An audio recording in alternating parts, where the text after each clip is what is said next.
ഞാൻ എൻ്റെ ലൈന് മാറിയിട്ടില്ല. രാജ്യത്തിൻ്റെ വിഷയങ്ങൾ വരുമ്പോൾ, ഭാരതത്തിൻ്റെ വിഷയങ്ങൾ വരുമ്പോൾ നമ്മളെല്ലാവരും കടമയാണ് ഭാരതത്തിന് വേണ്ടി പ്രവർത്തിക്കാനും ഭാരതത്തിന് വേണ്ടി സംസാരിക്കാനും. ഞാൻ ഇപ്പോഴേ പറയുന്നു, ആ ഓപ്പറേഷൻ സിന്ദൂർ നടക്കുന്ന സമയത്ത് തന്നെ ഞാൻ പറഞ്ഞത് എൻ്റെ സ്വന്തം അഭിപ്രായമായിരുന്നു. ആരും എന്നെ സർക്കാരിന് വിളിച്ചിട്ട് ആവശ്യപ്പെട്ടിട്ടല്ല. കാരണം എനിക്കും ഇതിനെക്കുറിച്ച് ചില അഭിപ്രായങ്ങളുണ്ട്. ആ അഭിപ്രായങ്ങൾ ഒരു ഭാരതീയൻ്റെ അഭിപ്രായങ്ങളാണ്. അതുപോലെ തന്നെയാണ് ഞാൻ സംസാരിച്ചത്, അതുപോലെ തന്നെയാണ് ഞാൻ സേവനം ചെയ്തത്.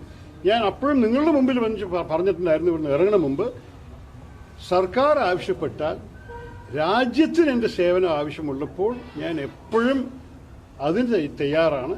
ഒരിക്കലും എൻ്റെ വക ഒരു കുറവ് കാണില്ല. അതുപോലെ തന്നെ എന്നെ ക്ഷണിച്ചു. എന്നെ ആവശ്യപ്പെട്ടത് സർക്കാരായിരുന്നു. സത്യമാണ്, പാർട്ടി എന്നെ ആവശ്യപ്പെട്ടില്ല അത് ചെയ്യാൻ. പക്ഷേ സർക്കാർ ആവശ്യപ്പെടുമ്പോൾ ഞാനൊരു ഭാരതീയ പൗരനായിട്ട് എൻ്റെ ഡ്യൂട്ടി, എൻ്റെ കടമ ഞാൻ ചെയ്തു. അത് അഭിമാനത്തോടെ ചെയ്തു, തിരിച്ചു വന്നു.